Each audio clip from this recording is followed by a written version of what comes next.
So I love your vision of education. Right? Education is not about information transfer, but formation of students, right? Like helping all of us together as a learning community, trying to learn to be human again. I'm sold. That's my life's passion. And I talk with more and more faculty these days at other institutions who are catching this, right? Who have picked it up from wherever, and it's amazing to hear how many different streams are coming from, right? Sure. A professor of Buddhist studies, someone just in sort of religious studies more broadly, Hindu studies, all over the place, of different religious convictions, ideological places, institutional settings.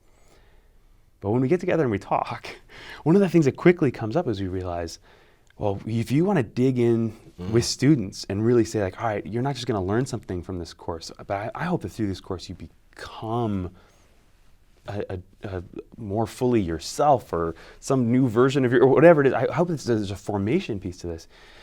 You end up diving into deep water with students. And none of us were trained in graduate school Indeed, right. to do that and to really, I mean, maybe we should. So, and we talk with one another. Well, there are resources in student life, and you got to get to know the mental health folks on campus, and you got to get to know the residential deans or whoever they are, and you got to get to know the chaplains and these different resources.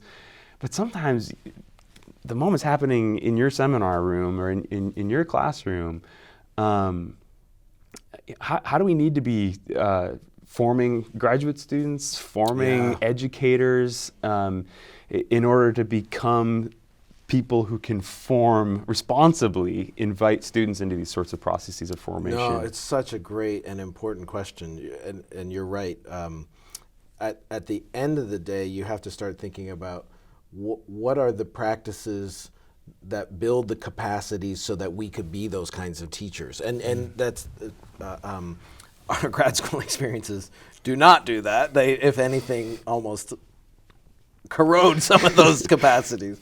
And I guess one thing that stands out in it, and you've already hinted at it, but you do also start to realize, I don't think there's an easy answer to your question. And so now, where are the layers of complexity we start to realize? You realize that this kind of vision of formation, of education as formation, is actually not sequestered to classrooms, right? It is a holistic vision, and it really only gets pulled off if it's institution-wide, right? There's a lot of partnerships. Now, I don't think that necessarily means you have to have the whole institution sort of caught up in it, but you do need like really, really strategic partnerships so that you can sort of help students navigate these multiple spaces. So that, again, that's frustrating because it's not an answer, but it is just saying that the depth of taking this seriously means institutional realities.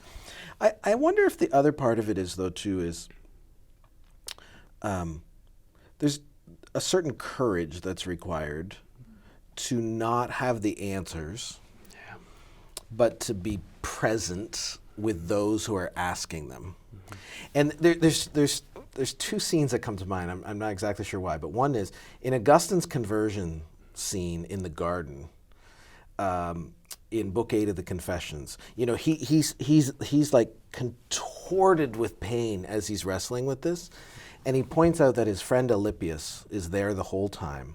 And what made Alypius such a friend, he was a lifelong friend actually, is he says, on the one hand he didn't leave, and on the other hand he didn't try to solve the problem for me. He didn't sort of leap into the situation. Oh, don't worry, it's going to be. There was a kind of presence that he exhibited in being there, creating compassion, solidarity, safety. One hopes, but also almost having the reticence to let it happen in some ways. That strikes me as one picture. The other is, do you know the movie Lars and the Real Girl with Ryan Gosling? Yeah. Oh man, I love that movie. And you might remember there's a scene where his friend is dying, and he comes downstairs and there's all these ladies from church knitting on his couch with casseroles, and he's like, what are you guys doing here? And he's like, well, we came to sit. It's what you do. We sit. And to me, it's just a beautiful picture of the church. It's like, I don't have the answer for you, but I am here alongside you as we're looking for it together. And I hope that doesn't sound trite, because it's not meant to be. It's meant to be an enacted compassion. And I think as academics, as teachers, we get rewarded for having answers. Yeah. And this is a kind of teaching that